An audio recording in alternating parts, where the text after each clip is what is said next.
Warahmatullahi wabarakatuh.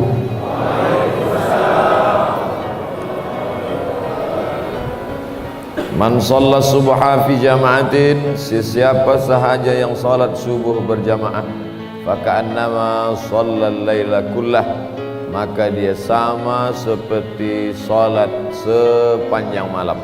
Mudah-mudahan kita semua istiqamah salat subuh berjamaah. Berselawat kepada Rasulullah dengan mengucapkan Allahumma salli ala Sayyidina Muhammad wa ala ali Sayyidina Muhammad.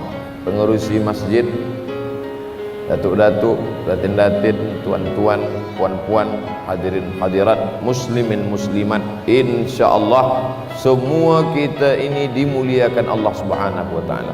Amin ya rabbal alamin.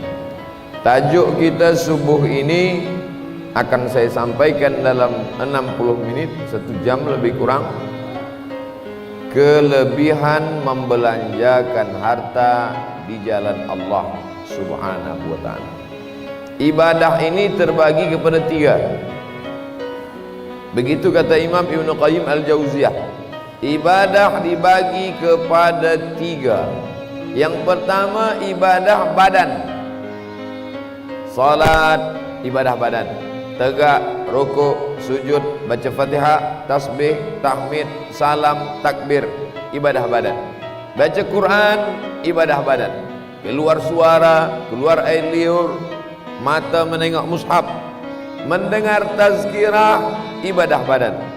Telinga mendengar, menyampaikan tazkirah, ibadah badan. Mana yang lebih berat? Menyampaikan tazkirah kah atau mendengar tazkirah? Bagi saya mendengar lebih berat. Sebab saya dah cuba. Saya khutbah berat. Yang lebih berat mendengar khutbah. Saya tahan khutbah setengah jam, tapi mendengar khutbah 5 minit, lepas tu saya tertidur. Ibadah badan. Yang kedua ibadah harta. Keluar duit, wakaf, zakat, infak, sedekah, wasiat, hibah, ghanimah. Wakaf, zakat, infak, sedekah, wasiat, hibah, ghanimah, harta rampasan perang. Ini ibadah harta. Yang ketiga ibadah hati. Ridha, qanaah, syukur, tawakal, menjaga diri daripada hasad, dengki, busuk hati, sum'ah, riya, syirik. Ini ibadah hati. Ada orang ibadah badan dia kuat. Saya kalau untuk tahajud tegak malam kuat, untuk baca Quran khatam kuat, untuk membina masjid kuat, tapi ibadah hati tak kuat. Hasad, dengki, tak senang menengok orang lain dapat nikmat, sakit hati menengok orang lain rumah baru, demam puyuh menengok orang lain punya kereta baru. Ini semua adalah bagian dari ibadah. Ibadah badan, ibadah harta, ibadah hati. Mudah-mudahan kita ketiga-tiga ibadah ni boleh kita buat selama hidup, insyaAllah. Amin ya rabbal alamin. Saya subuh ini menyampaikan tazkirah di Masjid Puncak Takwa. Seumur-umur hidup tazkirah di Masjid Ikhlas pernah, Masjid Takwa pernah, tapi di Puncak Takwa baru subuh. Ke Puncak Takwa. Dalam Quran kita hanya disuruh takwa saja. Ya ayyuhalladzina amanut taqullah. Khatib naik ke atas mimbar, usikum wa nafsi bi taqwallah. Tapi rupanya ada puncak takwa.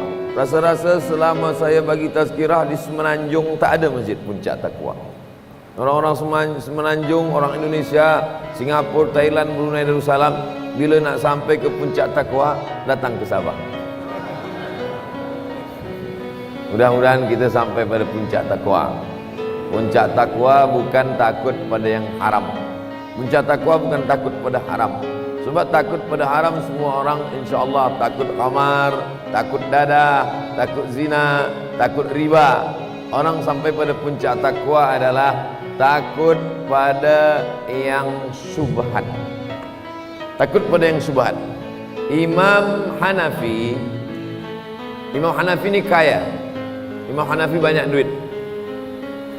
Imam Hanafi punya banyak duit. Ada orang meminjam duit kepada Imam Hanafi. Assalamualaikum Imam Hanafi. Waalaikumsalam. Pinjam saya duit Imam Hanafi. Nah, ini pakailah. Imam Hanafi pergi ke rumah orang yang dia ada pinjam duit itu. Di muka rumah orang tadi ada pokok kayu. Pokok kayu rimbun, rindang. Panas. Imam Hanafi tegak di bawah matahari yang panas.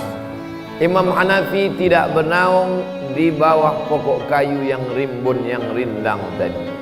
Orang bertanya, Imam Hanafi, ya, kenapa tidak bernaung di bawah pokok kayu di depan rumah dia? Apa kata Imam Hanafi? Dia ada pinjam duit pada saya. Bila saya tegak di bawah pokok kayu dia, maknanya saya mengambil manfaat daripada hutang dia. Ai kullu qardin jarra naf'an fahuwa riba. Setiap sesuatu mengambil manfaat daripada pinjaman berarti riba. Padahal duduk tegak di bawah pokok kayu, apa salahnya? Takkan dia rugi. Tapi Imam Hanafi bukan menjaga diri dari yang haram, menjaga diri dari yang syubhat. Adapun orang sekarang, bila dia bagi pinjaman pada orang, bukan jangankan nak tegak di bawah pokok kayu rindang, pokok kayu itu sekali dia ambil. Tak takut pada yang syubhat. Na'udzubillah. Oleh sebab itu puncak daripada takwa adalah takut membuat yang halal kalau menjerumuskan pada yang haram. Inilah puncak daripada takwa. Berat. Sembayang di masjid takwa pun berat, apalagi sampai kepada puncak takwa. Ibadah badan kita dah kaji. Ibadah hati kita dah kaji. Subuh ini kita akan bahaskan tentang keutamaan membelanjakan harta di jalan Allah Subhanahu wa taala. Semua jamaah haji daripada Aceh, Pulau Sumatera, yang paling tinggi di atas Aceh, di bawah Aceh Medan, di bawah Medan Riau, kampung halaman saya, di bawah Riau Jambi, di bawah Jambi Palembang, di bawah Palembang Lampung, lepas Lampung menyeberang ke Jakarta. Pulau Sumatera ni yang paling tinggi di atas Aceh. Awal-awal mula Islam datang, di sana ada satu makam namanya Sultan Malikul Saleh, orang Nusantara, sultan pertama yang masuk Islam, hidup pada abad ke-12 Masehi. Nama awal dia adalah Mirasilu. Suatu malam dia bermimpi menengok orang bersorban, putih wajahnya, meludah ke mulut dia. Hai Mirasilu, buka mulut engkau. Mirasilu membuka mulutnya. Orang bersorban itu meludah ke mulutnya. Bangun dia dari tidurnya, dia boleh membaca Al-Quran. Rupanya yang dia tengok itu Sayyidina Maulana Muhammad sallallahu alaihi wasallam, raja pertama di Nusantara. Hari ini semua jamaah haji Aceh bila dia balik dari Makkah mendapatkan duit 5 juta rupiah, lebih kurang sekarang ini berapa ringgit tuh, pokoknya banyak lah. Bila semua jamaah haji, tapi dari Aceh saja, yang dari Riau tidak, yang dari Jawa tidak, yang dari Kalimantan tidak, hanya Aceh saja. Mengapa jamaah haji Aceh bila balik dari Makkah dapat duit, orang lain balik habis duit? Orang lain balik dari Makkah habis duit. Tawaf wada, menangis di pintu Ka'bah. Sangka menangis kena sedih, apa menangis habis duit belanja? Tapi jamaah haji Aceh balik mendapatkan duit. Sebab apa? Sebab dulu ada seorang ulama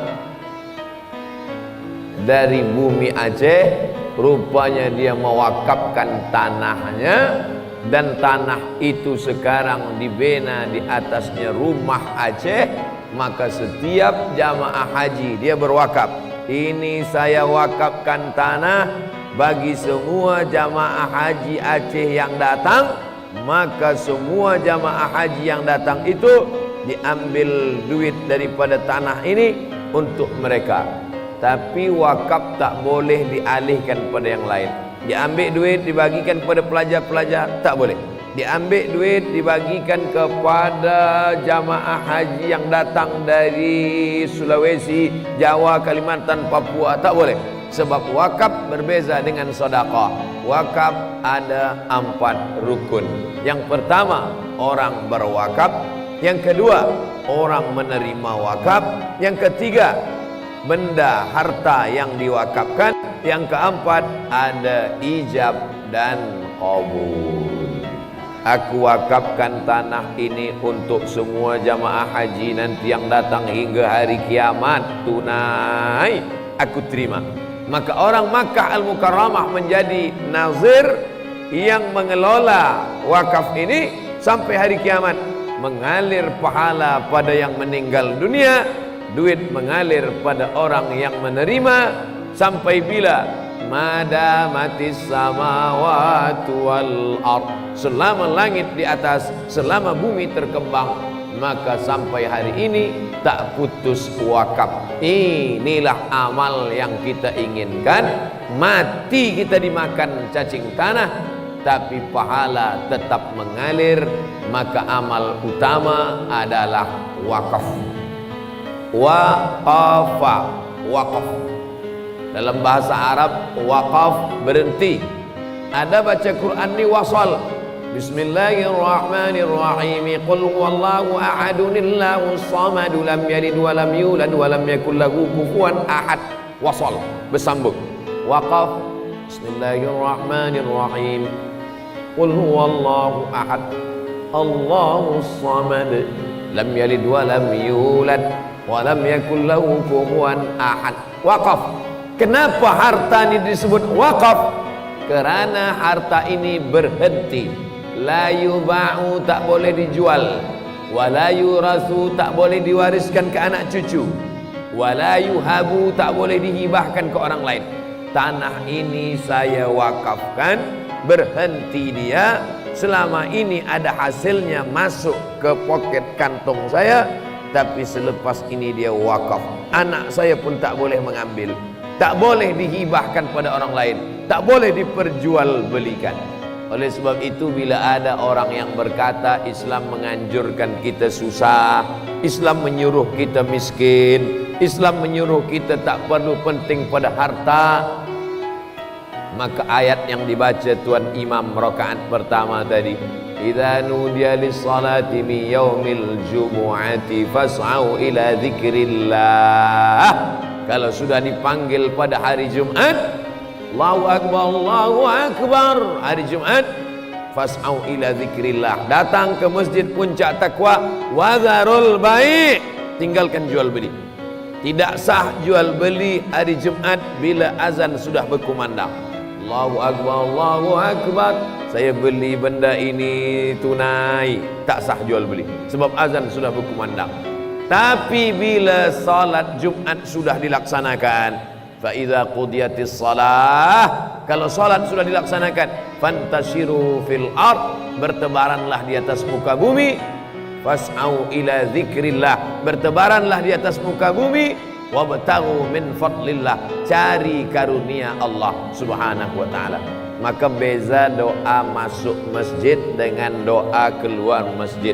Doa masuk masjid, Allahumma ftahli abwaaba rahmatik, bukakan untukku pintu rahmatmu ya Allah. Doa keluar masjid, Allahumma inni as'aluka min fadlik, berikan aku rezekimu ya Allah. Mengapa keluar masjid kita doa minta rezeki? Sebab nanti keluar masjid, carilah rezeki sebanyak-banyaknya. Sila menjadi orang yang paling kaya, kebun sejauh mata memandang, duit sebanyak-banyaknya. Tapi tujuan bukan memperturutkan hawa nafsu, bukan nak kaya memijak orang susah, bukan ingin punya harta lalu menyia-nyiakan manusia lain. Tapi tujuan punya harta dalam Islam adalah supaya berwakaf. Ini satu contoh wakaf orang Aceh yang saya sebutkan tadi. Tapi ada yang lebih tua lagi daripada wakaf orang Aceh. Apa dia? Wakaf Utsman bin Affan. Masa itu Nabi SAW memerlukan air. Datang Utsman bin Affan, dia beli perigi tempat air. Zaman dulu siapa yang punya perigi sumur air, dialah orang yang paling kaya. Sebab apa? Sebab air mahal. Sampai hari ini pun lebih mahal air daripada minyak. Menggali tanah, mendapatkan air, maka orang sudah punya duit banyak. Dibeli oleh Utsman bin Affan, diwakafkan di jalan Allah. Ambillah wahai umat Islam, nak mandi, nak wuduk, nak minum, nak guna hari-hari, pakailah lillahi ta'ala. Mengalir sampai hari ini tak putus. 1441 tahun Utsman bin Affan dimakamkan di Baqi. Makam Nabi, makam Abu Bakar, makam Umar. Kita ziarah ke dalam satu bilik Aisyah. Assalamualaikum ya Rasulullah, Assalamualaikum ya Abu Bakar Siddiq, Assalamualaikum ya Umar ibn al-Khattab. Manakala kita keluar sampai ke Baqi ujung paling tepi, disitulah makam Utsman bin Affan. Mudah-mudahan kita diberi rezeki halal, boleh umrah dan haji sampai ke makam Utsman bin Affan. Amin. Maka di situ ada batu keliling lebar, yang lain batu kecil-kecil saja. Tapi manakala di Baqi kita jalan terus ke ujung, sebelah kiri ada lebar, itulah dia makam Utsman bin Affan, orang yang kaya raya. Utsman bin Affan tidak ikut jihad perang Badar, tapi dapat pahala perang Badar. Perang Badar Utsman tak ikut sebab istri dia sakit. Anak Rasulullah SAW dia nikahi 2 orang, meninggal 1, lepas tu dia menikah 1 lagi, maka dia disebut dengan Dzun Nurain. Dzu punya, nur cahaya, Dzun Nurain, orang yang punya 2 cahaya. Utsman bin Affan punya kelebihan di dunia, punya kelebihan di akhirat. Di dunia nampak sampai hari ini. Wakaf Utsman. Bila tuan-tuan, bila puan berangkat umrah dan haji nanti sampai ke Madinah, boleh menengok wakaf Utsman bin Affan. Maka kita tanamkan pada generasi umat ini, jadilah engkau orang yang kaya raya, jadilah orang peniaga, jadilah engkau yang ada bisnis banyak. Tapi tujuan dalam Islam bukan memperturutkan hawa nafsu. Bagaimana dia boleh menjadi orang yang berwakaf. Sekarang umat Islam ini diajarkan kita bersusah-susah. Pakailah baju yang kuyak, miskin, melarat, papa. Menjadi orang yang tak perlukan dunia. Dulu sebelum taubat, dia rajin bisnis, semangat. Pukul 4 dah jaga tidur, bisnis. Selepas dia taubat, malas. Bila ditanya, kenapa awak tak semangat lagi? Saya nak mati saja Ustaz. Ini tak betul. Sebab dalam Islam dianjurkan al-mu'minul qawi, seorang mukmin yang kuat, khairun, lebih baik, wa ahabbu ilallah, lebih dicintai Allah, minal mu'minid dhaif, daripada mukmin yang lemah. Ada mukmin kuat, kuat duit dia, kuat harta dia. Yang satu lagi mukmin juga beriman tapi lemah. Maka dalam pandangan Allah, khairun, yang lebih baik, yang kaya, wa ahabbu ilallah, lebih dicintai Allah Subhanahu wa taala, minal mu'minid dhaif, daripada mukmin yang lemah. Oleh sebab itu dalam Islam diajarkan at-tajir, peniaga, as-saduq, yang jujur, al-amin, amanah. Peniaga yang jujur dan amanah, bila dia mati, dia akan bersama di akhirat dengan 4 orang. Minan nabiyyin, bersama para nabi, wasiddiqin, bersama orang-orang yang benar, wasyuhada, bersama orang yang mati syahid, wassalihin, bersama orang-orang yang saleh. Suatu ketika ada seorang wali Allah bernama Ibrahim bin Adham. Ibrahim bin Adham berjalan-jalan. Dalam perjalanan di gurun pasir, dia tengok seorang wali Allah juga duduk memejamkan mata berzikir di bawah panas terik. dia tidak hendak mencari rezeki, karena rezeki sudah tahu tempat dia. Rezeki kita itu lebih tahu tempat kita daripada kita tahu di mana rezeki itu berada. Begitu janji Allah SWT. Makan sarapan saya pagi ini lebih tahu tempat saya daripada saya tahu di mana sarapan saya pagi. Dari mana Ustaz tahu? Saya tak tahu di mana sarapan pagi, tapi sarapan saya tahu bahwa tempat dia perut saya pagi ini. Maka jangan pernah cemas tentang rezeki kita. Begitulah wali Allah, duduk saja, datang orang mengantarkan rezeki kepada dia. Datang Ibrahim bin Adham bertanya, wahai wali Allah, ya, mengapa Ibrahim bin Adham tahu dia wali? Kerana kaedahnya la ya'riful wali illa wali. Tak ada yang tahu siapa wali kecuali dia wali juga. Jadi nanti bila ada orang di Sabah berkata, tu wali Allah tu, berarti dia wali juga. Sebab yang tahu wali hanya wali saja. La ya'riful wali illa wali. Maka Ibrahim bin Adham bertanya, wahai fulan wali Allah, ya, mengapa engkau tidak mencari rezeki? Apa kata dia? Coba kau tengok pokok kurma. Tengok pokok kurma di atas, ya. Di atas pokok kurma ada sarang burung. Di dalam sarang burung ada seekor burung yang patah sayap, tak boleh terbang. Dari mulai dia ada menetas sampai hari ini burung itu sayapnya patah, tak boleh terbang. Tapi dia tak mati. Mengapa tak mati? Coba tengok. Burung itu tak mati sebab datang burung lain membawakan anak ikan. Datang burung lain membawakan cacing. Di dalam kulit-kulit ikan itu sudah ada tertulis nama kita. Di dalam kulit-kulit buah kurma itu sudah tertulis nama kita. Dan rezeki kita tak mungkin dimakan orang lain. Kata Imam Al-Hasan Al-Basri, alimtu anna rizqi la ya'khudhuhu ghairi fatma'anna qalbi. Aku tahu rezekiku tak mungkin dimakan orang lain, maka hatiku pun menjadi tenang. Jangan makan rezeki orang lain, kerana rezeki kita sudah ditetapkan Allah Subhanahu wa ta'ala. Lalu kemudian bila kau pandang burung yang sayapnya patah, makan kerana ada burung lain yang membawakan anak ikan, makan kerana ada burung lain yang membawakan cacing, maka mengapa mesti cemas menghadapi hidup? Kata wali Allah yang duduk menunggu rezeki. Tapi Ibrahim bin Adham, Masya Allah, dia dapat ilham. Bukan kerana smart, kecerdasan akal, tapi karena Allah bagikan dia ilham. Wahyu dah putus, meninggal Nabi Muhammad SAW, wahyu putus, tapi ilham terus tak putus sampai hari ini. Apa kata Ibrahim bin Adham? Kau pandang burung patah sayap boleh makan kerana datang burung lain membawa anak ikan. Tapi kenapa yang kau pandang burung yang patah sayap? Kenapa tak kau pandang burung bersayap yang membawakan anak ikan dan cacing? Bukankah Nabi pernah bersabda, al-yadul ulya khairum minal yadis sufla.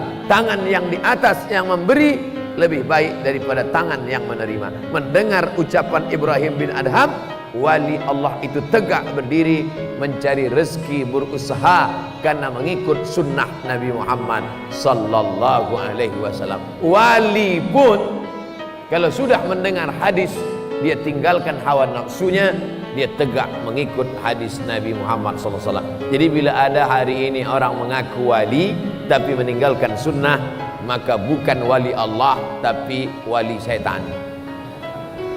Karena utama adalah mengikut sunnah Nabi Muhammad sallallahu alaihi wasallam.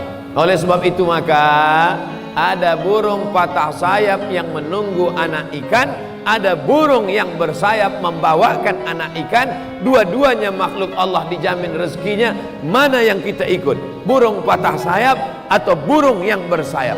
Maka kita pilihlah sunnah yang membawakan anak ikan untuk burung patah sayap yang tak boleh terbang dan tak dapat makan. Hari ini kita diajarkan dalam Islam bahwa bersedekah, memberi, berbagi lebih utama. Man bana masjidan, siapa yang membina masjid, banallah mislahu baitan fil jannah, maka Allah sudah benakan untuk dia satu tempat dalam surga. Masjid puncak takwa, puncak takwa.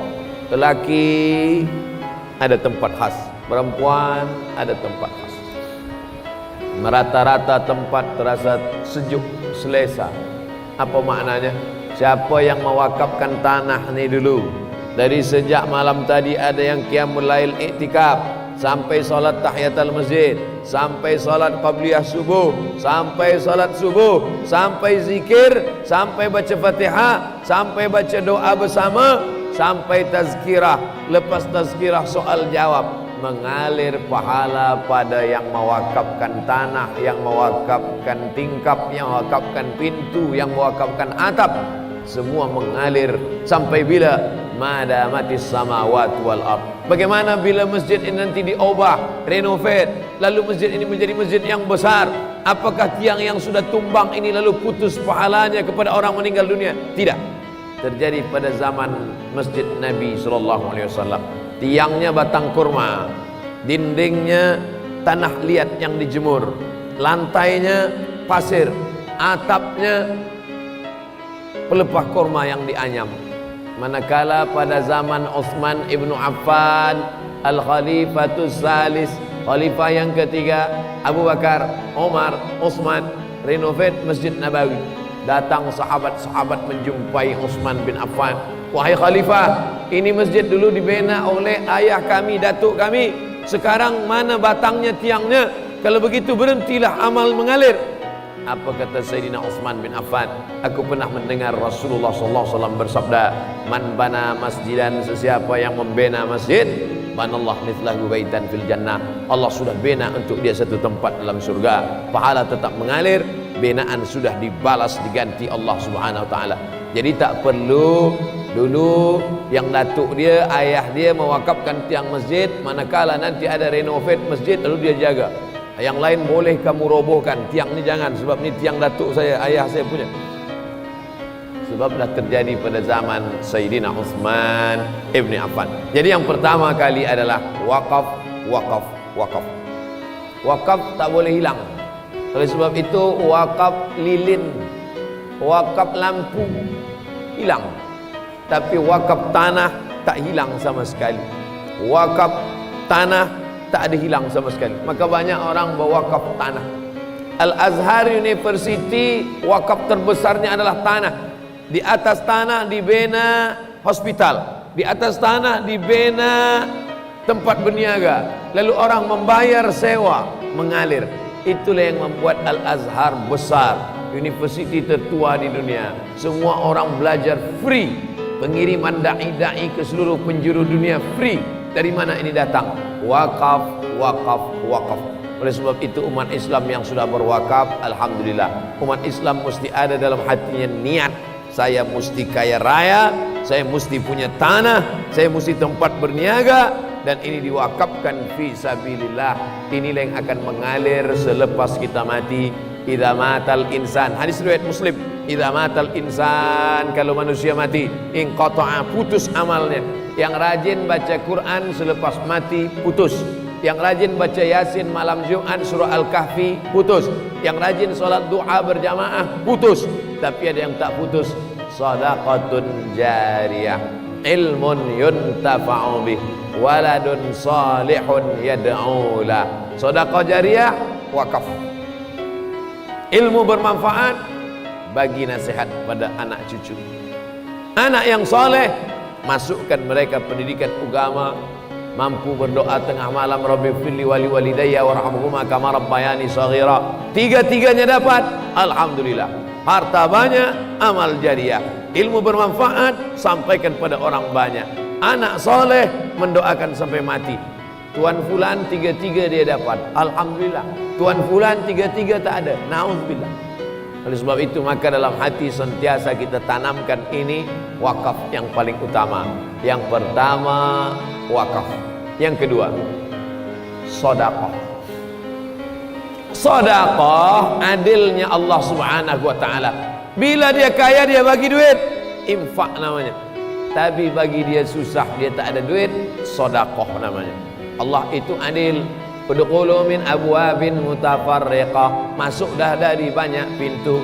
Tadi saya masuk dari pintu kanan, tapi ada orang masuk dari pintu kiri, ada pula masuk dari pintu belakang, ada masuk dari pintu depan. Semua pintu kita boleh masuk. Begitulah Allah buat pintu. Yang punya duit banyak pergi ke Makkah haji. Tapi bagi yang tak ada duit, macam mana dia nak pergi ke Makkah tapi dia boleh dapat pahala haji? Wa atimmul hajja wal umrata lillah. Laksanakanlah haji dan umrah kerana Allah. Walillahi 'alan nasi hajjul bait. Wajib melaksanakan haji ke Baitullah man istata'a ilaihi sabila, bagi orang yang sanggup melaksanakan haji ke Baitullah. Bagaimana dengan yang tak sanggup, tak ada duit pergi haji? Ada pintu lain. Pintu mana? Man shallas subha fi jama'atin. Siapa yang sembahyang subuh berjamaah, thumma qa'ada yadhkurullah. Lepas sembahyang subuh jangan keluar masjid, duduk hatta tatlu'as syams, sampai terbit matahari. Subuh, zuhur, asar, maghrib, isya. Terbit matahari pukul 6.05. Tambah 12 minit lagi. Tambah 12 menit, salat sunat isyraq 2 rakaat. Sebab masa waktu syuruk itu adalah qarnai syaitan, 2 tanduk syaitan. Ini bumi, naik matahari qaida ramhin, setinggi tombak. Ada tombak pendek. Masa matahari naik setinggi tombak 12 menit. Sudah dihitung, sudah dikira sekarang. Naik dari bumi, naik ke atas 12 menit. Disebut dengan qarnai syaitan, waktu 2 tanduk syaitan. Sebab matahari ini bulat. Matahari ini bulat, datang 2 tanduk syaitan. Ini simbol tanduk syaitan. Metal. Bulat matahari naik ke atas selama 12 menit. Inilah waktu orang musyrik menyembah Lata, Uzza, Manat, Hubal, Jibti, Taghut, Naham. 6 tambah 12, 6, 18. Kita dah boleh solat sunat isyraq 2 rakaat. Usolli sunnatal isyraq raka'ataini lillahi ta'ala. Sahaja aku sembahyang sunat isyraq 2 rakaat. Pakai qaf, isyraq. Matahari terbit, syuruk. Sembahyang saat matahari terbit, isyraq. Syaratnya 4. Sembahyang subuh berjamaah, duduk berzikir mengingat Allah sampai matahari terbit, lalukan setinggi tombak, sembahyang sunat 2 rakaat. Siapa yang melakukan ini, kanat lahu ka ajri hajjatin wa umrah, dapat pahala seperti haji dan umrah. Tamah, tamah, tamah, sempurna, sempurna, sempurna. Yang punya duit pergi ke Makkah, yang tak ada duit salat subuh berjamaah, duduk berzikir dengan Allah sampai terbit matahari, salat sunat 2 rakaat. Allah Maha Adil. Yang punya duit sedekah, yang tak punya duit likulli sulama minkum sadaqah. Tiap tulang-tulang sendi ada sedekah. Likulli tasbihatin sadaqah. Subhanallah, subhanallah, subhanallah, subhanallah, alhamdulillah, alhamdulillah, alhamdulillah, alhamdulillah, Allahu akbar, Allahu akbar. Sedekah. Yang punya duit bagi duit, infak namanya. Yang tak punya duit sedekah. Tabassumika fi wajhi akhika sedekah. Senyummu, senyummu ke wajah saudaramu sedekah. Jadi bila nampak ada orang senyum, dia sedang bersedekah. Tapi sedekah ni senyum pada orang. Yang pokok-pokok kayu pun senyum juga. Senyum. Saking nak bersedekah, sedekah. Jadi maknanya Allah tu Maha Adil. Allah tahu ini orang dia boleh bersedekah dengan hartanya, infak namanya. Maka disebutlah dia dengan box, kotak infak. Adapun sedekah am, sedekah am. Kaki yang melangkah ke masjid, sedekah. Mengangkatkan barang benda orang berat, sedekah. Menolong orang yang susah dengan tenaga, sedekah. Tangan bertasbih, sedekah. Likulli tasbihatin sedekah. Makanya kalau ada orang yang bersedekah duit sampai pada orang mati, ya Rasulullah, ya ummi matat, mak saya sudah mati, apa atasaddaqu anha, kalau saya bersedekah sampai apa tak sampai? Kata Nabi, tasaddaq, tasaddaq, sedekahlah sampai. Ayu sadaqatu afdal, apa sedekah yang paling afdal? Kata Nabi, saqiyul ma, sedekah paling afdal saqiyul ma, memberi air minum. Beri air minum sampai. Apakah tasbih, tahmid, tahlil sampai? Kata ulama sampai. Kenapa? Karena makna sedekah dua. Pertama, sedekah benda, air minum. Kedua, sedekah tasbih. Karena kata Nabi, likulli tasbihatin sedekah, likulli tahmidatin sedekah, likulli takbiratin sedekah. Maka sedekah pun sampai. Itulah maka kata Imam Ibn Taimiyah, man halala sab'ina marrah, siapa yang bertahlil 70 kali, la ilaha illallah, la ilaha illallah, la ilaha illallah, la ilaha illallah 70 kali, summa ahda thawabahu lil mayyit, selepas itu dia hadiahkan pahalanya ke mayit, yantafi'u bihi. Subhanallah, subhanallah, ya Allah, sampaikanlah pahala tasbih ini kepada almarhum fulan bin fulan sampai. Kenapa? Shadaqatun jariyah. Sedekah sampai, dan sedekah ada dua. Sedekah harta, air. Sedekah yang bukan harta, tasbih, tahmid, tahlil, takbir, istighfar, salawat sampai kepada orang yang meninggal dunia. Mana dalil lainnya? Nabi mengambil pelepah korma, dia cucukkan ke kubur. Apa ni ya Rasulullah? Kami tak pernah menengok perbuatan ini sebelumnya. Kerana pokok kayu bertasbih, tasbihnya sampai pada orang meninggal dunia. Kalau tasbih pelepah korma sampai, apalagi tasbih Abdus Somad. Jadi kalau ada orang mengatakan tak ada tahlil itu sampai pada orang mati, mana pula sampai? Saya tak nak melawan, sebab pasti saya kalah, sebab saya kurus, dia tegak besar. Tapi kita bagi dalil tak juga percaya, maka saya nak minta nama saja. Siapa nama bin awak lengkap? Untuk apa? Bila awak mati saya akan kirim tahlil. Kalau tak sampai, cepat-cepat bagi tahu. Apa maknanya? Bahwa amal ini jangan tangkap satu saja. Sedekah hanya harta saja. Tidak. Dalam Islam itu ada infak.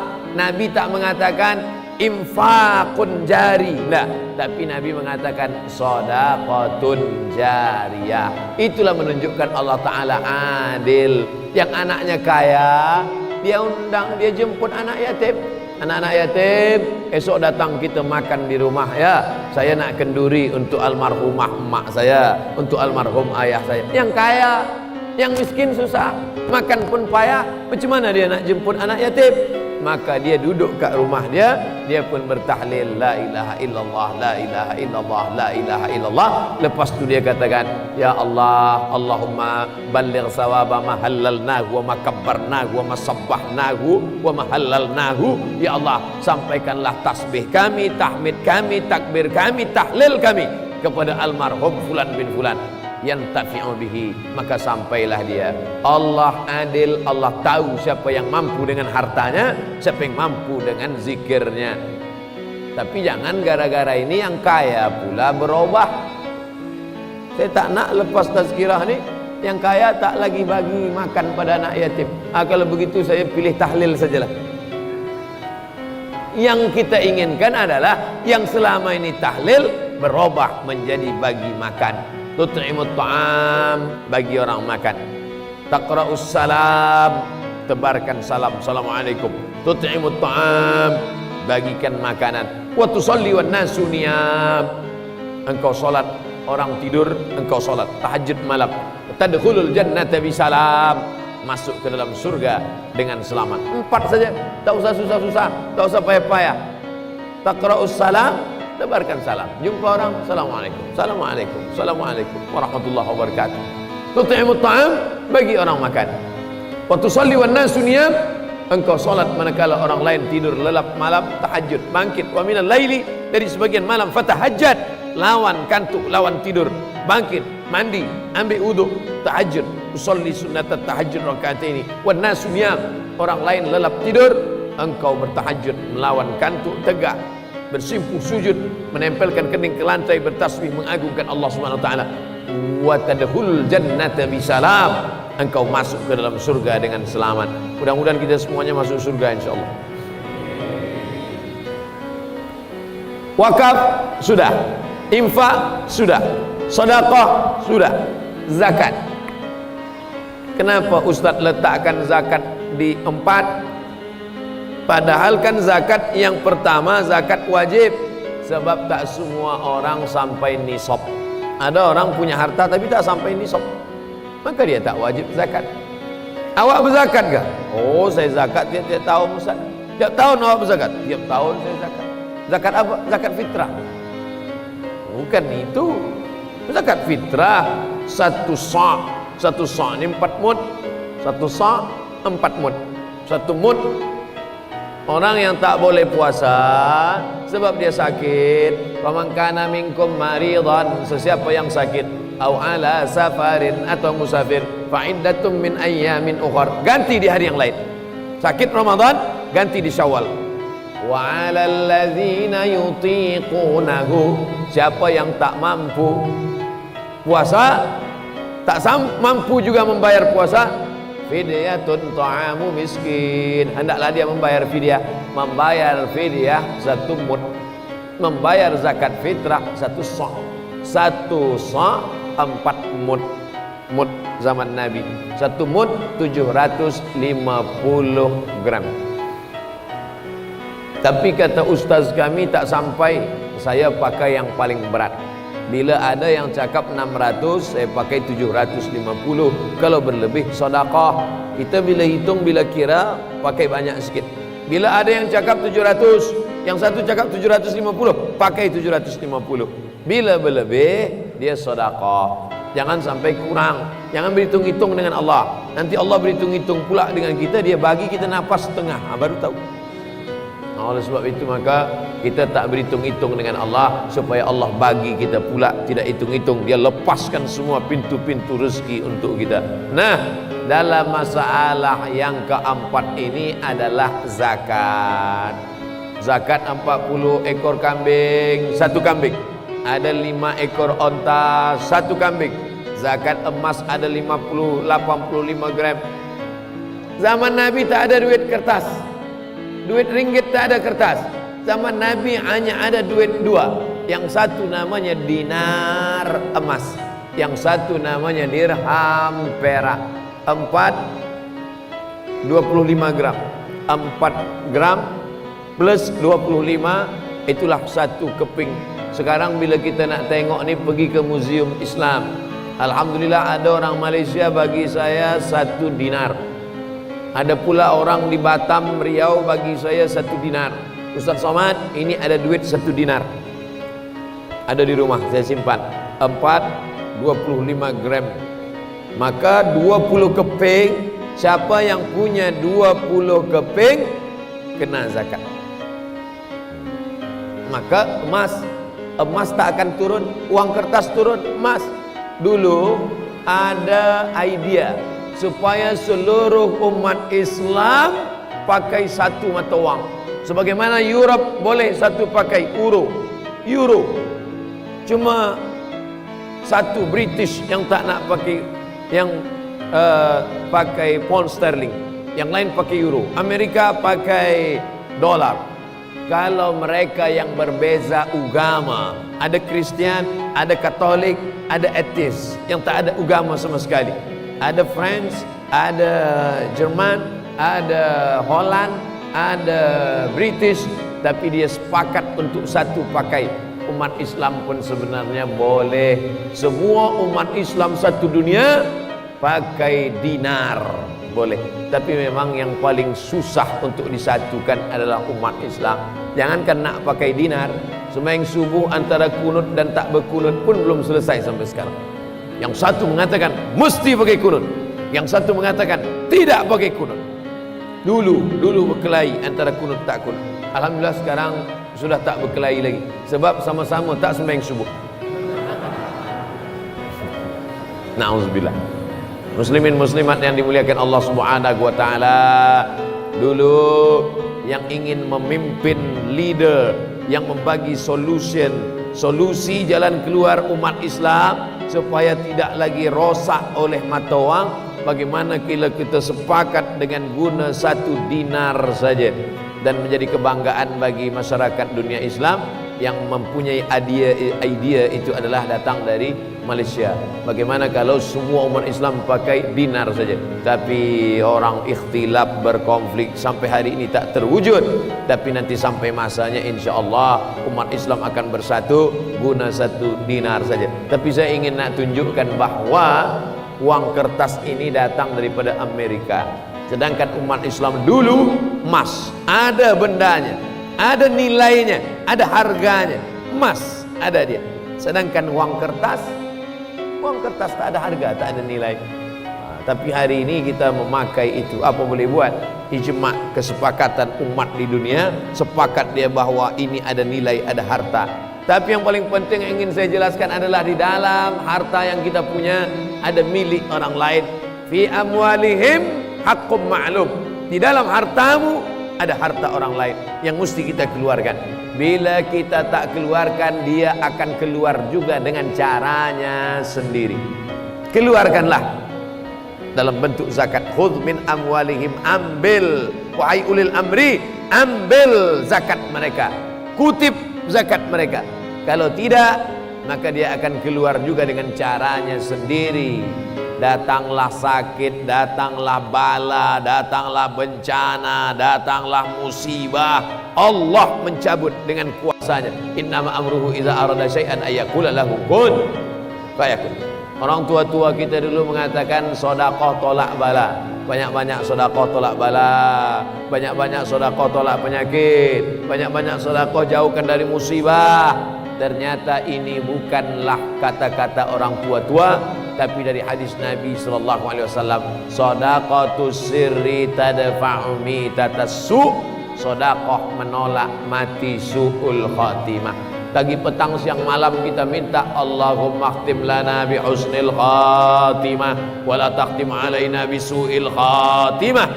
Tapi ada satu yang belum kita buat. Doa pagi petang siang malam 5 kali sehari minta husnul khatimah. Tapi ada satu cara untuk menolak ini, yaitu dengan cara banyak-banyak bersedekah. Yang bercakap ni bukan Abdul Somad, tapi hadis Nabi sallallahu alaihi wasallam, shadaqatus sirri tadfa'u mitatas su'. Sedekah menolak bala, menolak musibah, menolak mati su'ul khatimah. Oleh sebab itu maka pagi ma min muslimin yusbihu, siapa saja orang Islam yang jaga di waktu pagi. Kita termasuk nih. Tapi tak semua yang hidup hari ini, tak semua yang malam tadi tidur dengan kita jaga pagi.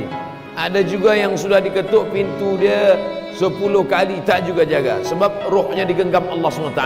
Roh kita digenggam Allah, tapi lepas tu dia tiupkan lagi masuk ke kita. Roh itu dalam genggaman Allah. Kemudian pada waktu malam digenggam Allah, lepas itu diturunkannya lagi masuk ke kita. Manakala kita terjaga, kita katakan alhamdulillahilladzi ahyana ba'da ma amatana wa ilaihin nusyur.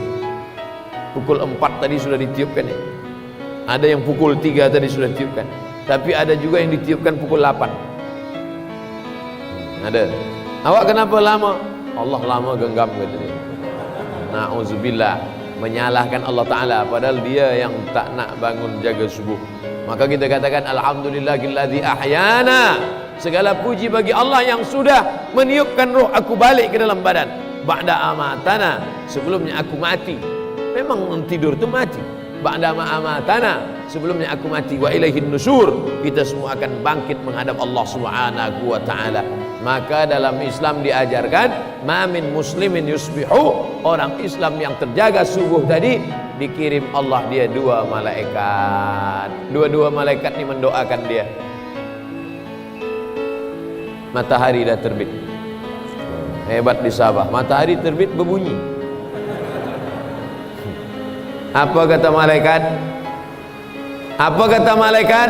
Setiap matahari terbit, malaikat berdoa, Allahumma ati munfiqan khalafa, si fulan yang bersedekah bagilah dia ganti ya Allah. Terbit matahari, terbit fajar, terbit matahari. Apa beza terbit fajar dengan terbit matahari?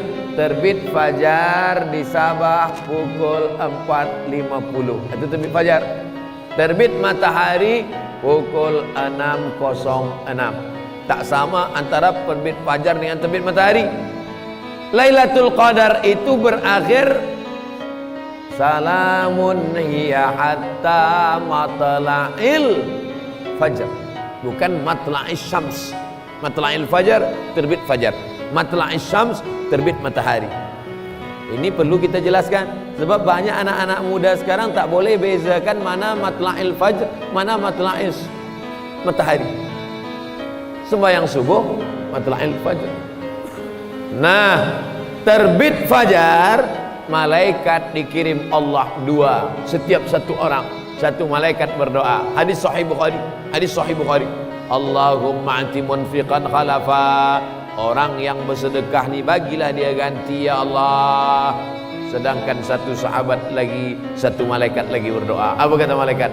Allahumma ati mumsikan talafa.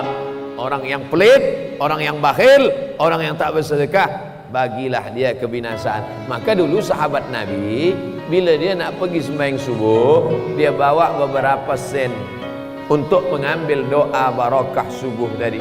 Maka dia bersedekah untuk mendapatkan doa dari malaikat, Allahumma ati munfiqan khalafa, supaya jangan sampai dapat Allahumma ati mumsikan talafa. Tapi sekarang orang-orang sekuler, orang-orang liberal, orang-orang yang percaya kepada benda materi saja, dia tak percaya pada ini. Saya tak percaya hadis ni Ustaz, sebab ada orang yang tak pernah sedekah, yang tak pernah sembahyang, yang tak pernah berzikir, tapi kenapa hidup dia selesa, rezeki dia banyak, duit dia banyak, kereta dia mahal, rumah dia besar, padahal dia tak ada sedekah. Ini bukan nikmat, ini namanya istidraj. Istidraj artinya azab yang tertunda. Sebenarnya azab itu ada, ditunda Allah Ta'ala, dipegang Allah Ta'ala, ditunda sampai masanya Allah turunkan. Innallaha la yumli lizzalim. Ada orang-orang zalim itu azabnya ditahan Allah. Hatta idza akhadhahu lam yuflithu, ditumpuk Allah banyak-banyak supaya manakala diazab Allah tak ragu sikit pun untuk menyelupkannya ke dalam neraka jahanam khalidina fiha abada. Sedangkan orang-orang baik itu Allah sayang. Ketika dia buat dosa sikit, Allah buat dia sakit. Buat dosa dia sikit, Allah buat dia hilang. Dosa sikit, Allah uji dia dengan kebakaran, Allah uji dia dengan penyakit, Allah uji dia dengan kematian, Allah uji dia dengan kerugian. Hatta yamshi 'alal ardi makanan 'alaihi khati'ah, sampai dia berjalan di atas muka bumi tak ada dosanya walaupun sikit. Maka kita ni selalu husnuzan pada Allah. Kenapalah saya ni Ustaz sikit-sikit sakit, sikit-sikit sakit. Allah ingin bersihkan awak sebersih-bersihnya supaya tak ada dosa. Kenapa dia tak pernah sakit? Kenapa rezeki dia banyak padahal dia tak pernah ke masjid?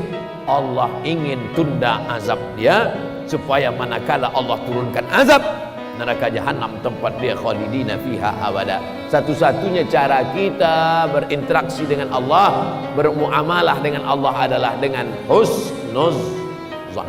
Ana kata Allah, inda husni zanni abdi bi, aku menurut prasangka hambaku kepadaku. Bila dia sangka baik, maka aku berikan dia yang baik-baik. Maka kita selalu sangka baik kepada Allah Subhanahu wa taala. Ini untuk meluruskan pemahaman kita. Jangan sampai kita faham kenapa dia tak pernah sedekah tapi rezeki dia banyak, kenapa dia tak pernah sedekah tapi hidup dia selesa. Sebenarnya dia bukan dapat nikmat, tapi dia sedang dapat istidraj. Ini buat renungan kita semua. Jangan sampai kita tak pernah beramal baik tapi dapat baik-baik. Nah, ini kita mesti kena hati-hati. Tak pernah buat baik, rasa-rasanya amal baik tak banyak, tapi kenapa banyak mendapatkan kebaikan? Jangan-jangan kita takutkan, kita khawatirkan kita sedang terkena istidraj. Adapun orang yang sakit, ma yusibul mu'min min nasabin wala wasabin wala saqabin wala syaukin, susah hati, risau, sakit, mati, hilang, rugi, duri mencucuk tapak kaki, illa kafarallahu anhu biha sayyi'at. Sebenarnya itulah cara Allah untuk membersihkan dari segala macam dosa-dosa. Zakat sudah, wakaf sudah, infak sudah, sedekah sudah, ada lagi namanya wasiat. Nah, wasiat. Hanya saja kalau kita dapat wasiat ini jangan senang dulu. Alhamdulillah Ustaz, saya tadi ada orang kaya bagi saya wasiat. Jangan senang dulu, sebab wasiat tidak akan dapat sebelum dia mati. Ada orang masa dia sakit, dia bagi wasiat. Itu ada rumah, ambillah. Ustaz, itu saya sudah sakit berat nih. Ambillah. Dia sangka esok mati. Rupanya lepas dia bagi 3 tahun tak mati-mati.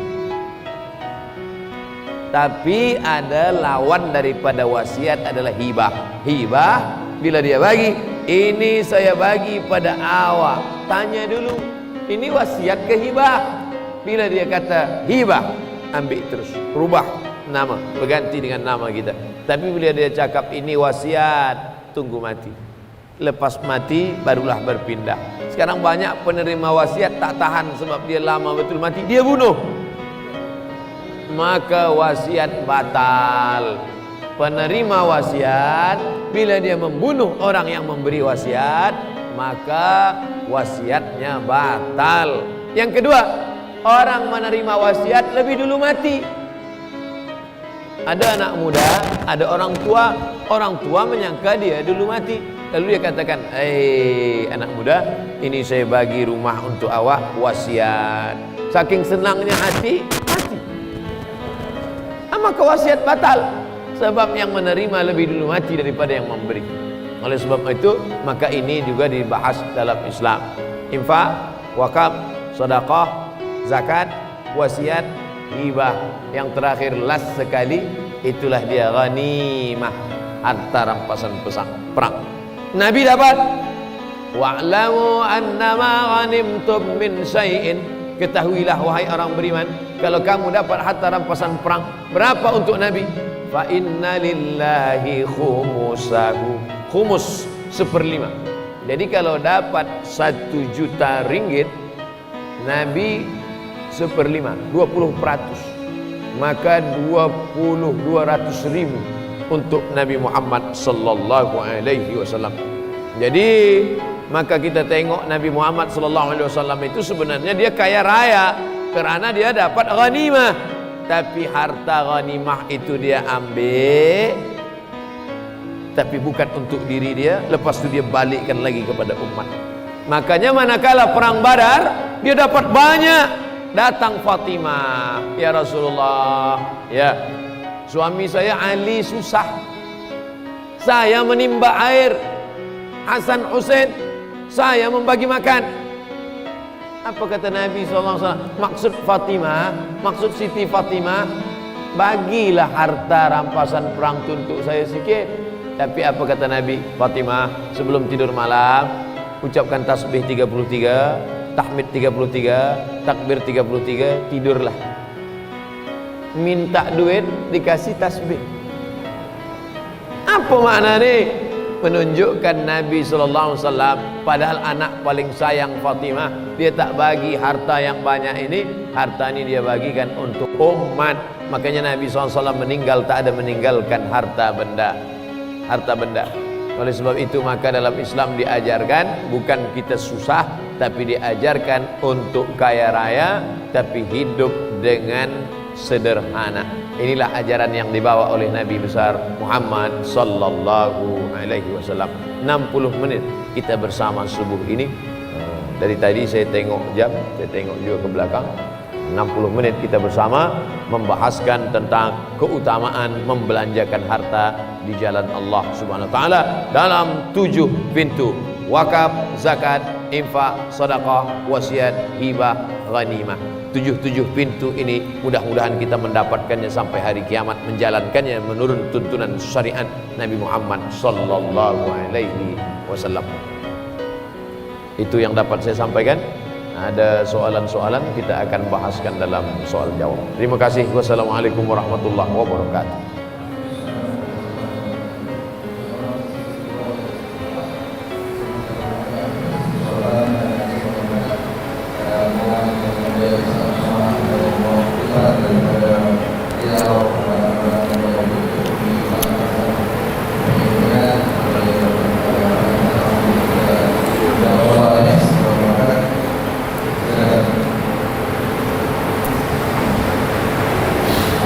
Bagaimana pandangan Islam mengenai orang yang bercakap tapi dia tak pernah mengamalkannya? Ini menyindir saya nih.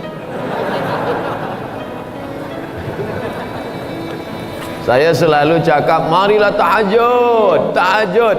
Maka sebelum pergi tadi, saya tahajud dulu. Usolli sunnat tahajud rakaat ini. Walaupun tahajud saya tidaklah semacam tahajud Nabi Muhammad. Nabi Muhammad SAW tahajud kakinya bengkak.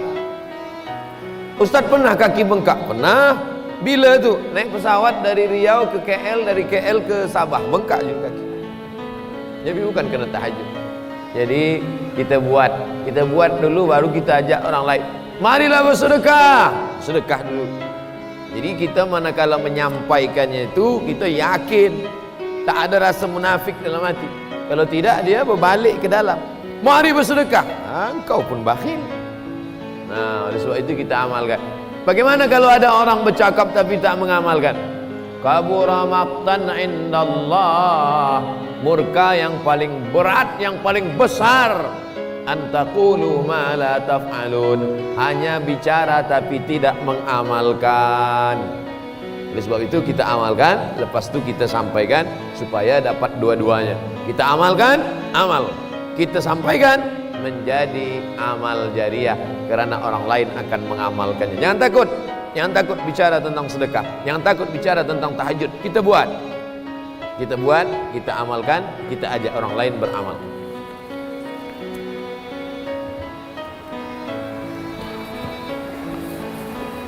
Bagaimana suami yang selalu mendera istri? Mendera ini memukul.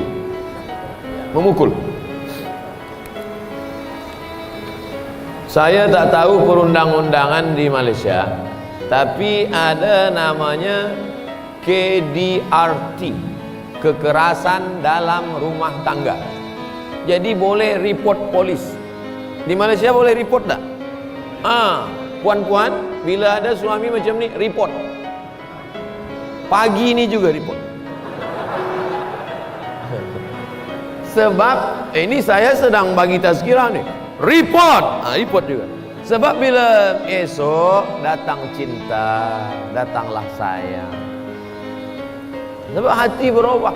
Perempuan ini pagi dia marah, petang kaulah bulan, kaulah bintang. Dah hilang, lupa balik. Pada muka dah bengkak dah. Oleh sebab itu, jangan mahu didera, dianiaya, kerana perempuan mulia dalam pandangan Allah Subhanahu wa taala. Kenapa kamu lelaki mendera perempuan? Bukan kamu bagi dia makan, Allah Subhanahu wa taala bagi dia makan, tapi melalui tangan kamu. Lillahi maafis. Dia bukan punya kita, dia bukan budak kita. Perempuan ini bukan hamba sahaya. Hamba sahaya, budak pun tak boleh kita pukul, apalagi perempuan. Akhazna minkum mitsaqan ghaliza. Kamu mengambil perempuan itu dengan perjanjian yang kuat. Aku nikahkan engkau dengan anakku dengan mahar sebentuk cincin emas tunai. Aku terima. Akadnya bukan jual beli. Ini banyak laki-laki yang tak faham, tak boleh dia bezakan antara akad nikah dengan akad jual beli. Na'udzubillah. Nah, maka perempuan ada hak. Lelaki nama haknya talak. Perempuan nama hak khulu'. Tolak lepas, khulu' lepas. Sabah ada mahkamah syariah. Semalam saya lalu, saya tengok mahkamah syariah. Malam tadi kami dipapar di rumah Datuk yang berhormat Datuk Aidi bin Haji Mukhtar. Rupanya beliau dulu adalah hakim mahkamah syariah. Maka perempuan dia boleh report, dia boleh mengadukan ini ke mahkamah syariah. Tapi perempuan punya 6 wali. Bila takut, bila khawatir, ada wali.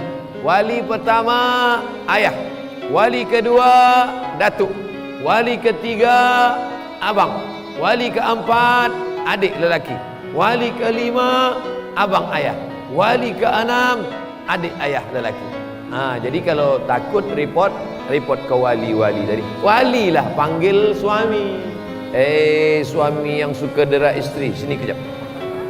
Sini kejap. Ini anak kami ni kau bukan jumpa di tempat sampah. Ini adalah anak kami yang terhormat.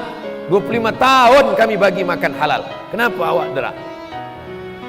Carilah wali yang agak tegap sikit. Yang wali kecil. Mana dia takut?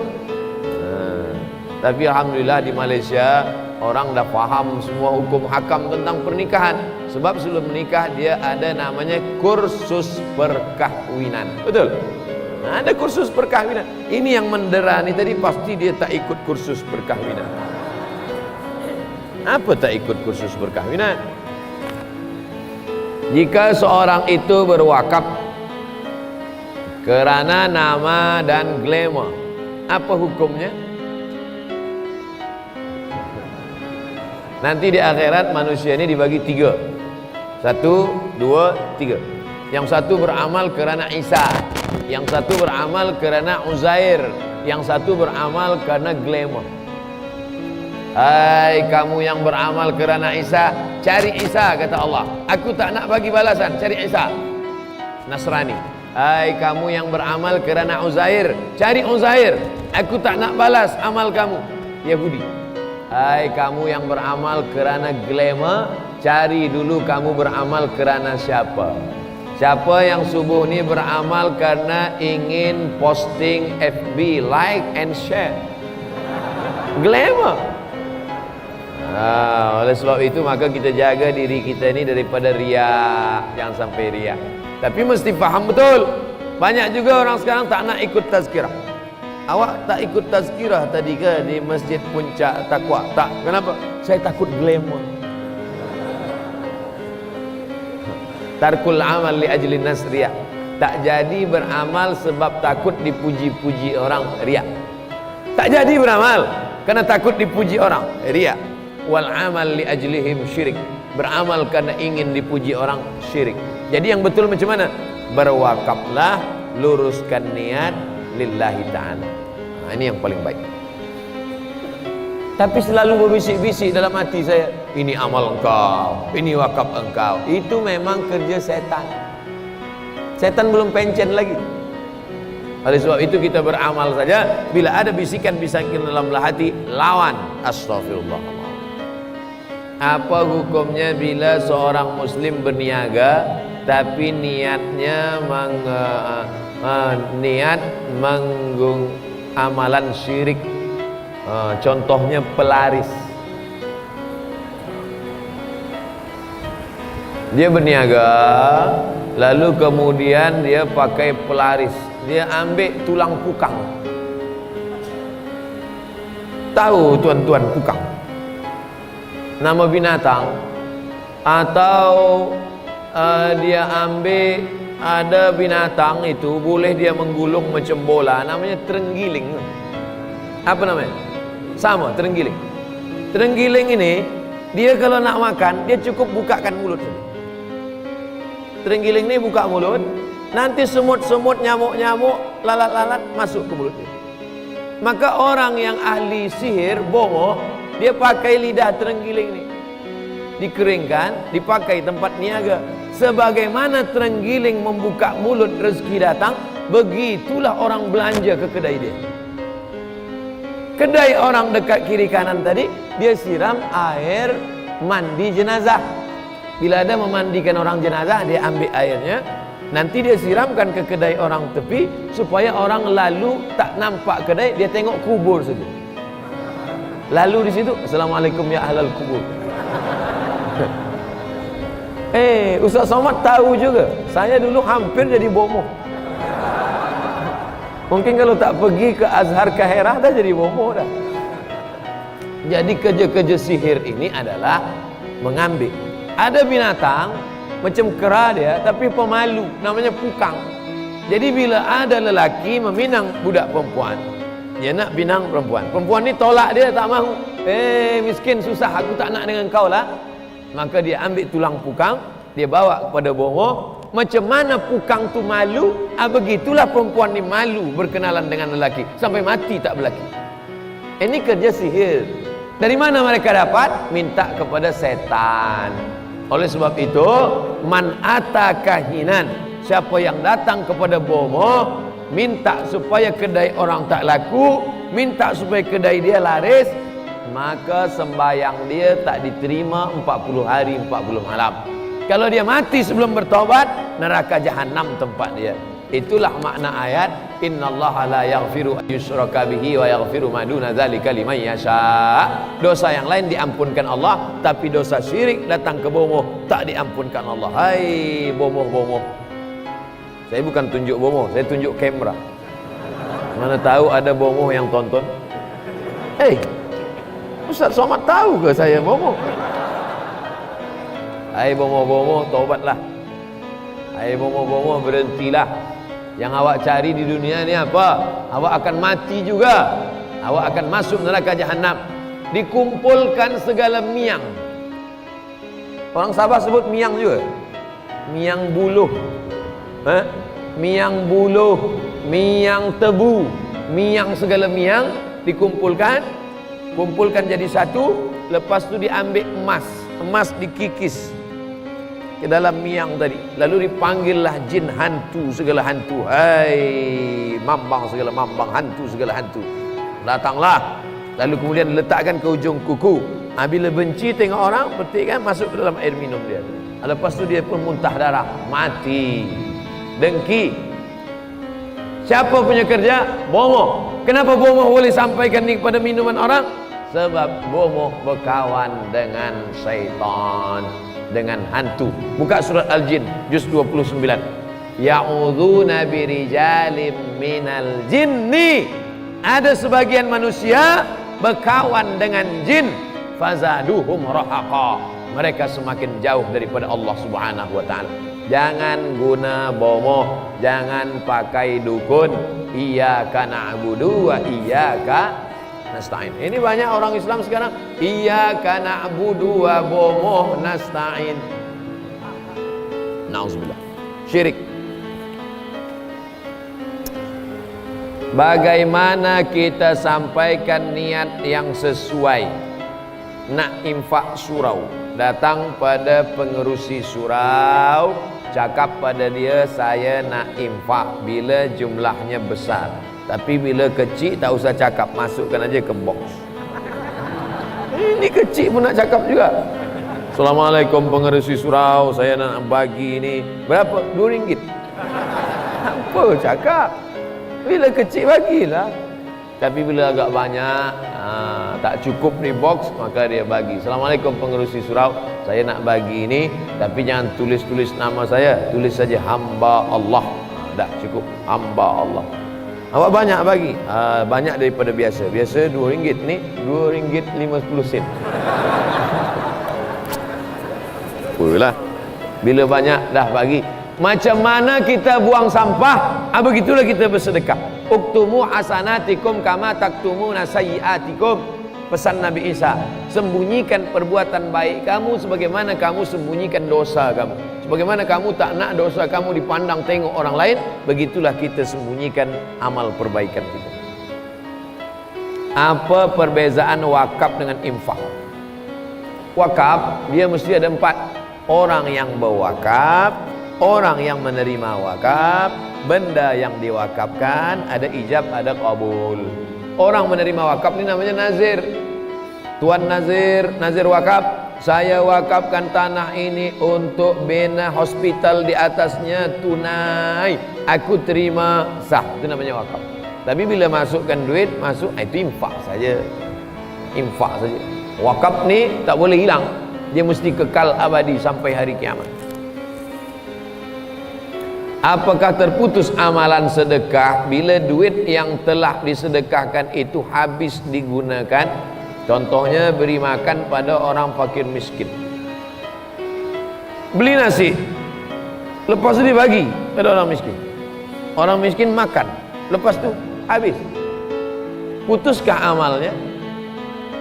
Yang dimaksud sedekahun jariyah mengalir tiap-tiap hari sampai hari kiamat adalah wakaf.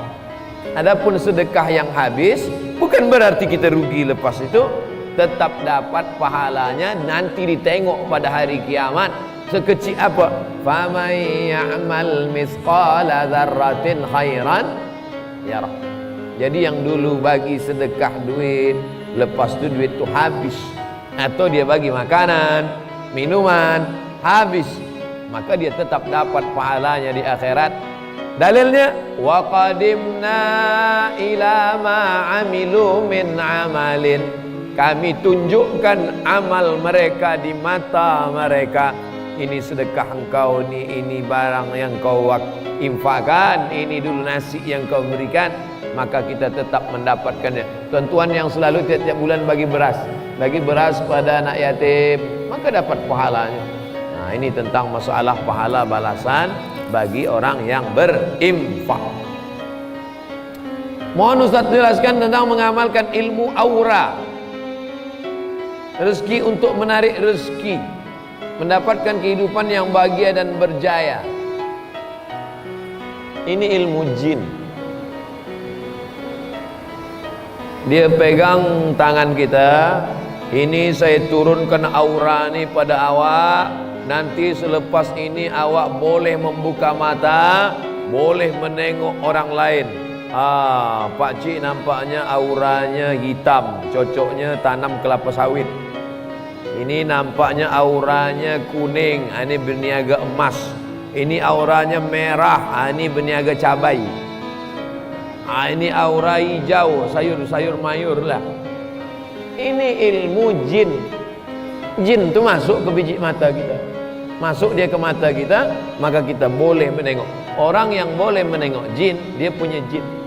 Kecuali wali-wali Allah, itu bukan dia punya jin. Kasyaf. Kasyaf itu artinya disingkapkan Allah. Singkap lalu kemudian dia nampak. Tapi nampaknya tak berkekalan, sebab Allah nak uji dia saja. Allah bagi dia nampak sekejap supaya dia istiqamah, habis tu hilang balik. Dia tak minta itu. Sebab bila wali Allah nampak itu mengganggu dia daripada zikir. Jadi bila ada orang punya ilmu itu, dia nak tengok terus, itu sebenarnya dia bukan wali Allah, tapi sebenarnya dia mata dia sedang dimasuki jin. Sesiapa sahaja yang boleh menengok hantu, sebab hantu jin masuk ke mata dia, cepat-cepat ruqyah. Ruqyah. Ustaz, saya dah minta ruqyah, baca ayat kursi, kenapa setan tak keluar juga? Sebab yang membaca itu pun ulah dia macam setan juga. Maka setan tak nak keluar. Kata setan, takkan sesama setan halau setan. Oleh sebab itu maka cari ulama yang soleh, nanti dia bacakan. Mana tahu selama ini ada orang yang disangkakan alim, ustaz, bajunya baju ustaz, isinya hantu. Lepas tu dia masukkan. Saya masukkan pada awak ilmu aura ni, nanti nanti awak boleh nampak, tengok warna-warna. Nauzubillah, kita disuruh hanya beriman, beramal soleh, mengikut tuntunan salafun salih. Tak ada Abu Bakar Siddiq memanggil Bilal, Bilal sini kejap, aku nampak aura engkau ni hitam lah. Tak ada sahabat-sahabat. Bahkan dulu ada sahabat yang menengok jin, nampak dia jin kecil, dia ambil tongkat, dia pukul. Jin, pergi sana jauh. Bukan berkawan dengan jin. Sekarang orang berkawan dengan jin, minta pertolongan jin. Na'udzubillah. Business MLM, multi level marketing. Apa hukumnya? Apapun nama bisnes, kalau dia ada 3 haram. Pertama, ghish, tipu. Kedua, zulm, aniaya. Keempat, gharar, gambling, judi, tak pasti. Bila ada salah satu dari 3 atau 2 atau ketiga-tiganya, haram. Apapun namanya, saya tak nak sebut nama. Yang penting ada 3 ni atau salah satu. Rish, tipu. Zulm, aniaya. Gharar, gambling, judi, maka dia haram. Bolehkah puasa Daud dibuat 2 minggu saja? Ini namanya Daud limited. Puasa Nabi Daud seelok-eloknya. Ahabbu shaum ilallah shaumi Daud. Seelok-elok puasa adalah puasa Daud. Yasumu yauman wa yuftiru yauman. Puasa sehari, makan sehari. Puasa sehari, makan sehari. Puasa sehari, makan sehari. Boleh seminggu, seminggu. Boleh 2 minggu, elok. Boleh setahun, elok. Boleh sepanjang umur, elok. Selama tidak menimbulkan mudarat. Kalau menimbulkan mudarat, darul mafasid muqaddam ala jalbil masalih. Menolak mudarat lebih utama daripada mengambil manfaat. Bagaimana kabar anak kecil yang meninggal dunia?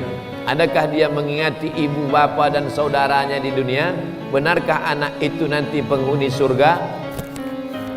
Cari tulisan saya di internet. Saya dah tulis tentang budak kecil ini. Saya pergi takziah. Ini ceritanya. Sampai di tempat takziah tu ada ustaz bagi tazkirah. Anak kecil tak boleh tolong siapa saja. Kalau dia mati, mati saja, kata dia. Takkan saya lawan dia di situ.